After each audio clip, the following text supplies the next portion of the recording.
اوس تاسو د یو موبایل نه بل موبایل هم چارج کولی شئ. د موبایل درته یو داسې پټ سیټینګ درښایم چې په دغه سره تاسو د یو موبایل نه بل موبایل فون بالکل په اسانۍ سره چارج کولی شئ.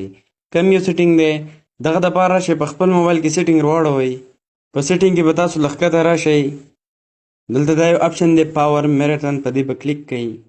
دلته بالکل ښکته آخري اپشن دی چارج، په دې به کلیک کوئ. دلته دا اولنی اپشن دی ریورس وایر چارجینګ. که د تاسو سره په سیټینګ کې دا اپشنونه نه وي نو تاسو د سیټینګ په سرچ کې ریورس وایر چارجینګ ولیکئ، تاسو سره به دا اپشن راشي، په دې بیا کلیک کوئ. چې څنګه هم کلیک کوئ دا پیج به کولپ شي. و چې تاسو د دې موبایل نه کوم موبایل چارج کوئ نو تاسو به دې کې صرف یو USB OTG کیبل لګوئ، هغه کیبل چې دواړه سایډ ته موبایل ته لګي. صحیح شو؟ یعنی چې دې موبایل ته مو لګي هغه بل موبایل ته مو لګي. چې څنګه مو لګي دلته به تاسو راشئ، د دې ځای نه بس تاسو د موبایل چارجینګ روان شي دغه بل موبایل ته. نو داسې بیا تاسو د یو موبایل نه بل موبایل چارج کولی شئ. خو دا سیټینګ په زیاتره نیو ماډل کوم موبایل چې دي په هغو کې دی.